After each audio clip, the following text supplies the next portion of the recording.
오늘은 요나의 표적이라는 주제를 가지고 이 이야기 속에 담겨진 구속사적인 뜻이 어떤 것이 있는지 살펴보도록 하겠습니다. 본문 말씀은 마태복음 12장 38절부터 42절까지인데요. 그때의 서기관과 바리새인 중 몇 사람이 말하되 선생님이여 우리에게 표적 보여주시기를 원하나이다. 여기서 표적이라는 것은 기적을 말하는 것이죠. 서기관과 바리새인은 어떤 인물들이었나요? 예수님 때에 예수님을 따르는 제자들이 있었고 수많은 기적을 보고 따라다니는 사람들이 있었죠. 그에 반해 예수님을 호시탐탐 어떻게 죽일까 항상 고민하던 서기관과 바리새인이라는 세력들이 있었습니다. 그때 당시에 종교 지도자들인데 이 지도자들은 예수님께서 하시는 모든 말씀이 자신들이 가르치는 가르침과 너무나 정반대되는 가르침을 예수님께서 말씀하시기 때문에 이 예수님을 따르는 사람들이 점점 많아지는 거예요. 그러니 자기들의 기득권이 빼앗길까봐 항상 예수님을 어떻게 죽일까 기회를 넘보던 사람들이었어요. 이런 사람들이 예수님께 우리에게 기적을 한번 보여주세요. 그러면 저희가 믿겠습니다. 라고 말을 하는 거죠. 과연 이 사람들이 정말 예수님께서 기적을 보여주시면 예수님을 따르고 예수님을 메시아로 인정을 할까요? 이 사람들이 정말 마음속으로 메시아를 기다리고 하나님께서 보내주시는 구원자를 기다렸다면 한 기적이라도 예수님을 따라다니면서 한 번쯤은 볼 수 있었지 않았을까요? 그런데 이 사람들은 이 기적 보려고 예수님 따라다닌 적도 없었고 내 앞에서 기적을 보여달라고 하는 거예요. 내 앞에서 지금 기적 보여주면 내가 당신 메시아로 인정할게. 이런 뜻인 거예요. 예수님께서는 이 사람들의 마음을 꿰뚫어 보신 거죠. 그 다음 39절에 예수께서 대답하여 가라사대 악하고 음란한 세대가 표적을 구하나 선지자 요나의 표적밖에는 보일 표적이 없나이다 라고 말씀을 하십니다. 선지자 요나가 누구인가요? 구약시대에 하나님께서 니느웨라는 지방으로 가서 그곳에서 사람들에게 회개하라는 복음을 전파하라는 말씀을 하셨죠.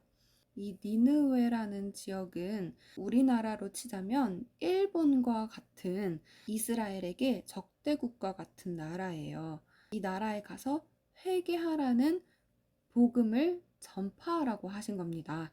적대국이 회개해서 복받으면 안 되잖아요. 그러니까 이 니느웨를 가지 않고 다시스라는 지역으로 가기 위한 배를 타게 됩니다. 하나님께서 가만두시질 않죠. 이 배가 풍랑을 만나서 거기서 이 요나는 큰 물고기 뱃속에 들어가게 됩니다. 죽지도 않고 살아있는 상태에서 뱃속에 있으니 물고기가 먹었던 음식들이 있고 또 위산이 나오고 그 위산을 맞은 인간인 요나는 어떤 처절한 모습이었을까요? 상상을 한번 해보세요. 그러니 하나님께 하나님 정말 잘못했습니다. 제발 저를 살려주세요. 라는 기도를 하면서 이 요나가 며칠 만에 물고기 뱃속에서 나오느냐 보니까 3일 만에 나오는 거예요. 그 길로 해서 이 요나는 니느웨로 가서 회개하라는 복음을 전파하게 됩니다. 예수님께서 이 이야기를 다시 꺼내시면서 선지자 요나의 표적밖에는 보일 표적이 없다라고 말씀을 하시는 거예요. 이 뜻은 과연 무엇일까요? 바로 다음 40절에 있습니다. 요나가 밤낮 사흘을 큰 물고기 뱃속에 있었던 것 같이 인자도 밤낮 사흘을 땅 속에 있으리라. 여기서 말씀하시는 인자는 바로 예수님 자신을 말씀하시는 거죠. 이 뜻은 예수님께서 십자가를 지시고 난 후에 돌아가셔서 저승에 3일 동안 계시다가 3일 만에 다시 부활하실 것에 대한 예표가 바로 요나의 이야기라는 것입니다. 이 요나의 이야기를 통해 하나님께서 말씀하시고자 하셨던 것은 너네 하나님 말씀 잘 들어. 안 그러면 저주를 맞을 것이야. 라는 교훈을 주시려는 것이 아니었습니다. 이 이야기는 예수님께서 십자가를 지시고 3일 만에 부활하실 것에 대한 예표였다는 것이에요. 그리고 하시는 말씀이 41절에 심판 때에 니느웨 사람들이 일어나 이 세대 사람을 정죄하리니 이는 그들이 요나의 전도를 듣고 회개하였음이니와 요나보다 더 큰 이가 여기 있으며.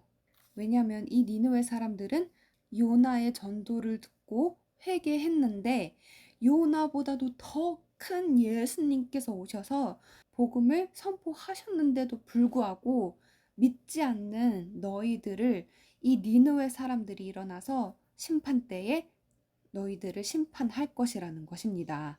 42절에 보시면 심판 때에 남방 여왕이 일어나 이 세대 사람을 정죄하리니 이는 그가 솔로몬의 지혜로운 말을 들으려고 땅 끝에서 왔음이니와 솔로몬보다 더 큰 이가 여기 있느니라. 여기서의 남방 여왕은 솔로몬 때 솔로몬의 지혜 한 조각을 들으려고 아프리카, 저 먼 아프리카에서 금은보화를 싣고 이 솔로몬을 만나려고 이 솔로몬이 하는 이 하나님께서 말씀하시는 지혜의 한 조각을 들으려고 몇 달을 걸쳐서 온 이 남방 여왕이라는 것입니다. 심판 때에 이 남방 여왕이 일어나서 이 세대 사람들을 정죄할 것이라고 합니다. 여러분, 이 말씀은 이 시대에 살아가는 우리들에게도 해당되는 말씀이에요. 하나님의 말씀, 지혜의 말씀을 대하고자 하는 우리들의 자세는 어떠한가요? 하나님을 믿지 않는 불신자들은 어차피 하나님 계신 것도 믿지 않으니까 상관없지만 하나님을 믿는 자녀라고 하는 우리들이 말씀을 대하고 지혜를 대하는 자세를 먼저 갖추어야 합니다. 일주일에 한 번 교회를 나가고 또 교회가 멀다고 안 오고 하나님의 말씀을 들으려고 어떻게든 애쓰려고 하는 자세가 우리들은 갖추어져 있지 않다는 거예요. 말씀으로 천지를 창조하셨다고 하셨는데 이 말씀이 우리에게 생명이라고 말씀을 하셨는데 우리는 하나님의 말씀이 있어도 그만, 없어도 그만 이런 상태로 살아가고 있으니 심판 때에는 니느웨 사람들, 남방 여왕이 일어나서 우리를 정죄한다고 하는 것입니다. 이 지혜가 얼마나 큰 가치인지 성경 말씀에 이렇게 적혀져 있는데요. 잠언서 3장 14절에서 16절의 말씀을 읽어드리도록 하겠습니다. 이는 지혜를 얻는 것이 은을 얻는 것보다 낫고 그 이익이 정금보다 나음이니라. 지혜는 진주보다 귀하니 너의 사모하는 모든 것으로 이에 비교할 수 없도다. 그 우편손에는 장수가 있고 그 좌편은 부귀가 있나니 내가 사모하는 모든 것을 되팔아도 이 지혜보다도 못하다는 거예요. 이 지혜라는 것은 그냥 똑똑하고 말고의 뜻이 아니라 이 지혜를 갖추면 장수를 얻을 수 있고 부귀를 얻을 수 있다는 거예요. 하나님의 지혜는 그런 가치가 있는 것이라는 겁니다. 그냥 갈 때 되면 가는 게 낫지 오래 살아서 뭐해? 라는 말들을 합니다. 그런데 성경에서는 장수의 축복이 얼마나 큰 것인지 이렇게 말씀을 하고 계세요. 이사야 65장 20절에 보시면 거기는 날수가 많지 못하여 죽는 유아와 수완이 차지 못한 노인이 다시는 없을 것이라. 곧 100세에 죽는 자가 아이겠고 100세 못 되어 죽는 자는 저주받은 것이리라. 우리 100세 되어서 죽으면 뭐라고 해요? 호상이라고 하죠. 오래 살았다고 합니다. 오래 살아서 잘 가셨다고 합니다. 그런데 성경에서는요, 100세에 죽는 자는 아이겠고 100세 못 되어서 죽으면 저주받은 것이래요. 우리 어린 나이에 병에 걸려서 죽는 아이들을 보면 어때요? 너무 마음이 아프고 어떻게 애가 운이 안 좋아서 이렇게 빨리 갔을까 하면서 진심으로 마음 아파하잖아요. 안타깝고. 그런데 성경에서는 100세 못 되어 죽으면 그런 죽음이랑 똑같은 것이래요. 이사야 65장 22절에는 그들의 건축한 데 타인이 거하지 아니할 것이며 그들의 재배한 것을 타인이 먹지 아니하리니 이는 내 백성의 수완이 나무의 수완과 같겠고 나의 택한 자가 그 손으로 일한 것을 길이 누릴 것임이며. 우리 오래 산 나무들은 500년, 1000년 가까이 되는 그런 나무들이 있죠.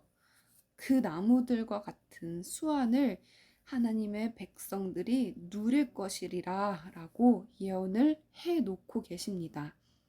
성경에서는요, 아담부터 노아 때까지 인류 역사의 3분의 1은 900세 이상 되는 수명을 누렸던 시대예요. 하나님께서는 우리 인간들을 그렇게 창조하셨는데 지금은 100세 못 되어 죽는 저주받은 인생들을 살고 있는 우리들이라는 것입니다. 하나님께서는 이 인간을 그렇게 창조하지 않으셨는데 이 인간들은 하나님이 어딨냐고, 하나님은 죽었다고 비난하고, 우리 하나님의 자녀라고 하는 사람들은 하나님의 말씀을 믿지 않고 우리들 방식대로 살아가고 있는 것입니다.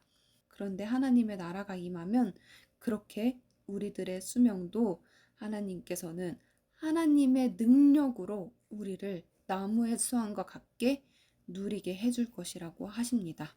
모두가 이 성경의 가치를 깨닫고 하나님께서 어떤 분이신지를 깊이 깊이 깨닫는 저와 여러분들이 되셔서 함께 이 축복을 받는 저와 여러분들이 되셨으면 좋겠습니다. 감사합니다.